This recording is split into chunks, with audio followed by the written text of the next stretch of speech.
I'm Biff Turkle. You've seen me in such fine quality, epic chemistry educational videos such as Polarity, Polarity, Polarity. What's that all about? Part 2. And polarity is always so bidirectional. Okay, so for this, ladies and gentlemen, we're looking at polar molecules. How can we tell if molecules are polar or not? Well, the first thing we got to look at is what is a polar molecule? Any molecule that has areas of positive and negative charges around its outer edges. We may or may not look at the central atom. It depends. Now, can we tell if a molecule is polar due to its shape? Yes and no. Okay? And in terms of knowing some things, how can we look at this? Well, let's look at the linear two-atom molecule. Is it polar? Maybe yes, maybe no. So if we were to go and look at H2, is that in fact a polar molecule?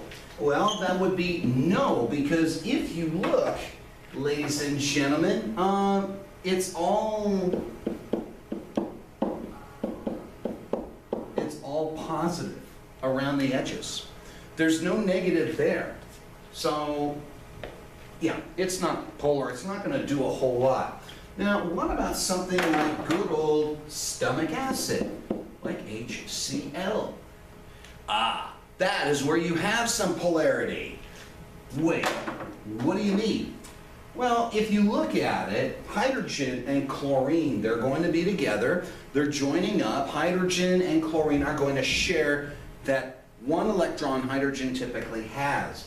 So if we look at it, there's the funny little shapes here, okay, that I'm not doing the world's best job in reproducing, but they do tell us what's happening in terms of the electron charges. So in this case here, you have this partial charge on the chlorine end that's a negative.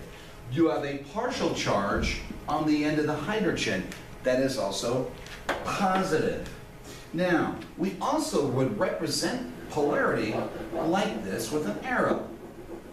Now, the arrow always points toward the negative end of the molecule, while this positive side of the arrow always goes toward the positive end of the molecule. So, quick thing here.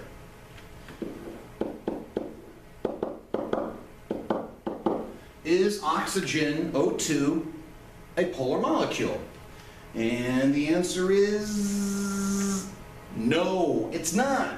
Because there's nothing positive around it. It's all negative, negative, negative, negative, negative, negative, negative, negative.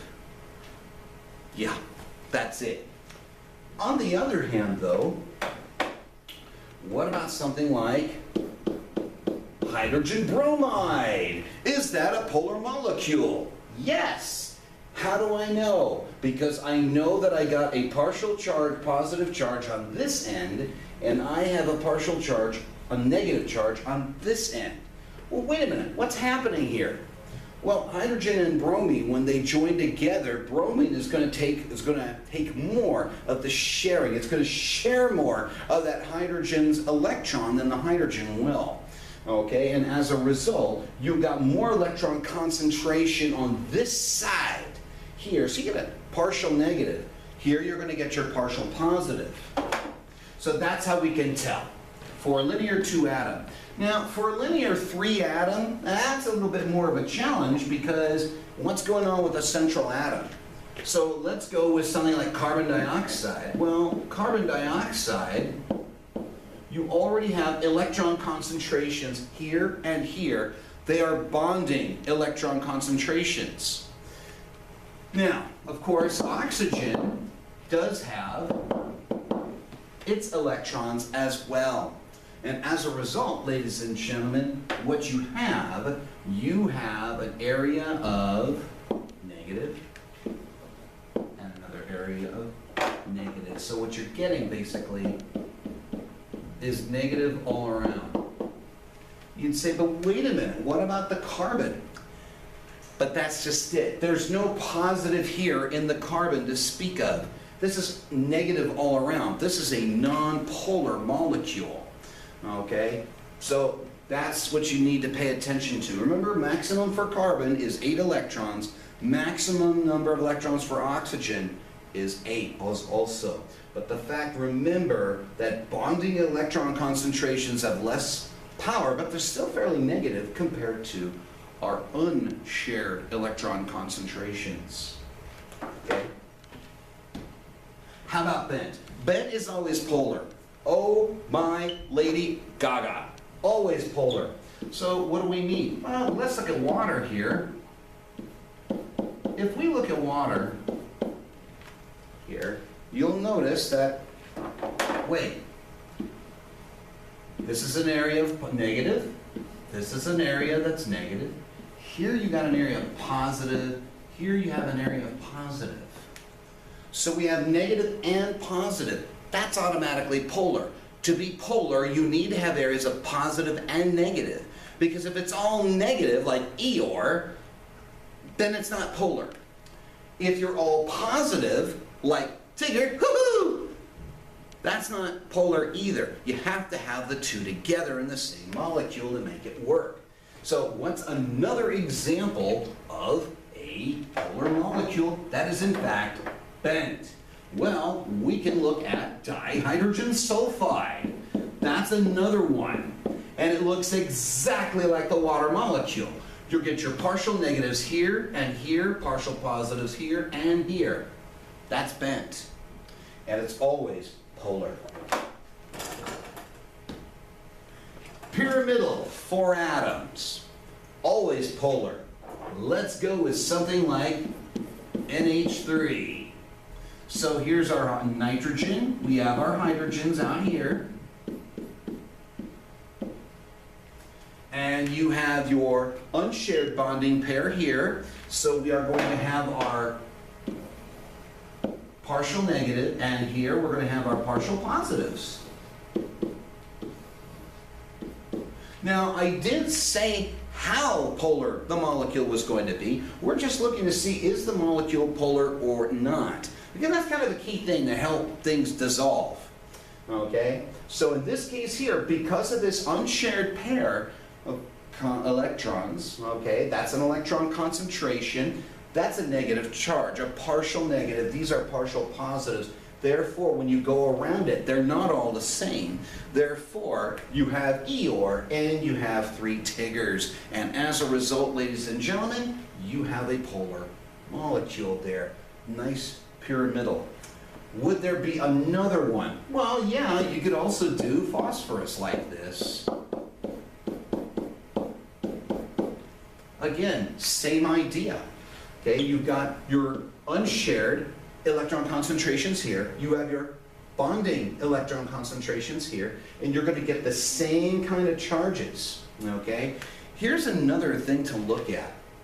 When you look at molecules here, can you divide it in half? Are they symmetrical? Okay, can you split it in half, and would it be the same on both sides? And in this case here, no. This is not the case here. Not the case here. We go back here. Same thing with these. They are not symmetrical. They aren't. Now, what about carbon dioxide? Yep, it's symmetrical, and it's not polar because it's symmetrical. Wait, what's symmetrical? Imagine, think mirror images. Okay, if there's a mirror right here in the middle, and here are my hands, the basic shapes of my hands. They are symmetrical. They're mirror images of each other. Polar molecules are not symmetrical. Nonpolar molecules are. I can split it right down here. This is nonpolar. Absolutely. We can look here. If we look here, this isn't symmetrical in terms of charges. This is also non-symmetrical in terms of charges. You can, well, okay, they are symmetrical. You can split it down. I'm sorry, it's early in the morning. But you look here, this is not symmetrical. This is not symmetrical. You got positive, you got your positive and negative. Here it's all positive, here it's all negative. They're not polar. Okay? Now, let's move on. Let's look at trigonal planar. They're never polar. They aren't. Let's look at BF3 for a moment. If you look at BF3 for a moment, there you go. Here it is. And there it's all negative, all negative, all negative. You look at the outer edge here, and you notice it's all negative. You'd say, well, wait a minute, what about the central atom? It's lost. It doesn't get counted because our outside things here, the central atom doesn't count. It doesn't count because it's in the center of everything. It doesn't, it's lost. Now, if I compare it to here, you'd say, but wait a minute, this is the central atom. You're right, but if you notice, you have an unshared electron concentration there. That unshared electron concentration totally makes it polar, even though you have the same number of molecules as these. Now, let's do another example. We can do the same thing with BCl3. This is another non-polar molecule. Again, you're looking at the outer part. If you look at the outer part, they're all negative. They're all negative. Well, okay, Canoe, what about something that is positive? Because, you know, I like Tigger. Okay, so let's go with this. How about BH3? Like that. All of these, in fact, are positive. There's no polarity. There just isn't. Okay, let's move on. Tetrahedral. This is a maybe yes or no. This is going to be depending on how things look. So if I look at CH4 for a moment, I do the dashed line to show it's going away from us. If you look at the outer edges here, if you look at the outer edges here, they're all positive. All of them. Well, wow, what about CCl4? Okay.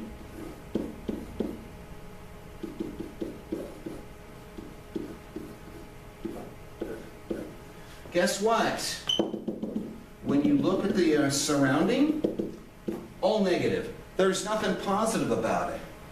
So these are non-polar because they have the same charges. Well, Canoe, you said maybe yes or no. So far, you've shown us only no. Show us a yes. Will you show us a yes? Yes! Sí se puede! We can. So what if I had something like, this is methanol. This is a type of alcohol, not drinkable, because that can either kill you or make you go blind. So again, I would not be drinking methanol for crying out loud. But let's check this out. Here's our carbon. Here's our hydrogen. We got a hydrogen, hydrogen. There's a disturbance in the force. You're right. There is a disturbance in the force. Where do you see it? Where do you see it? So here's our outer edge, folks. So I got to wrap this up. You got positive, positive, positive. Is this positive? Well, yeah, you got the hydrogen there, but you got the oxygen. There's a disturbance in the force. That is the disturbance in the force, ladies and gentlemen. This, ladies and gentlemen, is polar. Okay? It's polar because this makes it polar. If it was just another CH4, it's non-polar. Well, Canoe, if you put OH on the other side, so we have two of them instead of four, would that be polar? Yes, it would be. Canoe, what if we put another OH here, so we got one H and three OHs? Would it still be polar? Yes, it would, because you still got a positive thing here. These would be negative. Canoe, what if we go and put an OH there? Would that make it polar? No, no it won't, because they're all the same. Ladies and gentlemen, This is the key thing here, and I have to stop. This is it for how to tell if a molecule is polar or not.